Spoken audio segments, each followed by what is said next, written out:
அனைவருக்கும் வணக்கம். ஸோ இன்னைக்கு வந்து பார்த்தீங்க அப்படின்னா மகாநதி சீரியலை பொறுத்த வரைக்கும் இந்த சீரியலில் எடுத்த உடனே இப்போ என்ன நடக்கணும்னு ப்ரோமோலாம் பார்த்தாச்சு. ஜெயிலுக்குள்ளே இருக்காரு இப்போ வந்து விஜய். இந்த பக்கம் வந்து வெளில இருந்து காவேரி மீட் பண்ணும்பொழுது அவங்களுக்குள்ள நடக்கக்கூடிய காதல் காட்சிகள் என்ன விஷயம் பேச போறாங்க அப்படின்னு வந்து பார்த்தா, காவேரி அவங்க பாட்டிலாம் விஜயோட பாட்டிலாம் சொன்னதுனால யோசிச்சு பார்த்து, நீங்க ஏன் அப்படி பண்ணீங்க, எனக்கு வந்து நர்மதாவுடைய ஆப்ரேஷனுக்கு காசு வேணும்னு கேட்டா கடனா கொடுத்துட்டால, உங்கள்ட்ட இல்லாத காசை 10 லட்ச ரூபா கடனா கொடுத்துருக்கலாம்.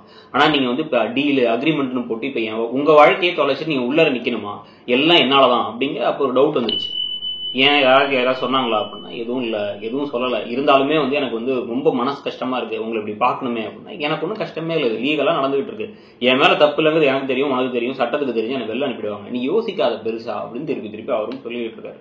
அப்புறம் என்ன, நம்ம கஷ்டப்படுத்தி என்ன அழ வைக்க போறியா அப்படின்னு பேச அப்படியே 2 பேரும் அந்த கம்பியில் அப்படியே பிடிச்சிட்டு அப்படியே அவங்க காதலிக்கிற சீன், அந்த சீக்வன்ஸ் அது எல்லாமே நடந்து அதுக்கு ஒரு பாட்டெல்லாம் வந்து போட்டு 4 நிமிஷம் அப்படின்னு சூரரை போட்டு படத்துல இருந்து பாட்டெல்லாம் போட்டு அதுக்கப்புறமா கிளம்பி வெளில வராங்க இப்ப காவேரி.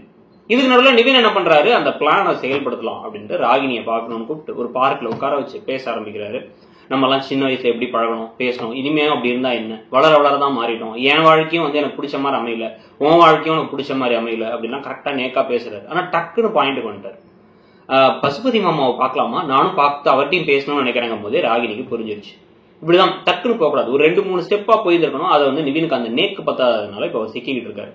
சோ அது ஒரு பக்கம்னா, இன்னொரு பக்கம் இப்ப காவேரி வீட்டுக்கு வந்த வேகத்தோட கோவமா யமுனாட்ட எதுக்குடி நீங்க இருக்க, முதல்ல வீட்டை விட்டு வெளில போ அப்படிங்கிற மாதிரி கோவமா பேச, அப்படியே அவங்க அம்மா என்னன்னு கேட்டு, என்ன ஏதோ அப்புறம் போடுற மெஷின் தானே பார்க்க போனேன், இவ்வளவு எதுக்கு திட்டிட்டு இருக்க அப்படின்னா, ஓ இப்படி சொல்லியிருக்காங்களா அப்படின்னு யோசிச்சுட்டு, சரி ஓகேன்னு கங்கா என்ன சொல்றாங்க, அவர் ரெஸ்ட் எடுக்கணும் பாவமானு வீட்டுக்குள்ள இருக்கும் ரூமுக்குள்ள கூட்டு போயிடுறாங்க.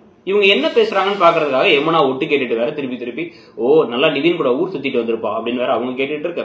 இந்த விஷயத்த அவங்க அம்மா பார்த்து இவங்க 2 பேர்த்தையும் வெளில வர வைக்கிறாங்க. ஏன் இவ்வளவு கேவலமா இருக்கா அப்படின்னு சொல்லி எல்லாம் பேசிட்டு யமுனாவை அனுப்பிடுறாங்க. யமுனா வெளில போனதுக்கு பிறகுதான் வந்து ஏன்கா அப்படி இருக்கா, எனக்கு அதுதான்க்கா தாங்க முடியல, அவரு ஒரு பக்கம் ஜெயில இருக்காரு, இன்னொரு பக்கம் இவ்வளவு கேவலமா நடந்துக்கிறா அப்படின்னா, சரி விடு பரவாயில்ல பாத்துக்கலாம்னா இப்ப காவேரிக்கு யோசனையா வந்துகிட்டே இருக்கு. நம்ம அந்த பாட்டி சொன்ன மாதிரி நம்ம மேலதான் தப்போ, நம்ம தான் வந்து இவரோட வாழ்க்கையை கெடுத்துட்டோமோ அப்படின்னு சொல்லிட்டு, அதை பத்தி உங்களுடைய கருத்து என்ன, இன்னைக்கு எபிசோட்ல நடந்த விஷயங்கள் எப்படி இருந்துச்சு, அப்படியே இந்த கம்பிக்கு இந்த பக்கமும் அந்த பக்கமும் நடந்த காதல் காட்சியை பத்தி உங்க கருத்து என்னங்கிறத சொல்லிட்டு, சீரியல் தவிர வேற என்ன மாதிரி வீடியோஸ் நம்ம சேனல்ல போட்டா நீங்க பாப்பீங்கிறதையும் சொல்லுங்க. மறக்காம இந்த வீடியோ உங்களுக்கு பிடிச்சிருந்தா லைக் பண்ணுங்க, ஷேர் பண்ணுங்க, அப்படியே வந்து நம்ம சேனலையும் சப்ஸ்கிரைப் பண்ணிடுங்க. தேங்க்யூ.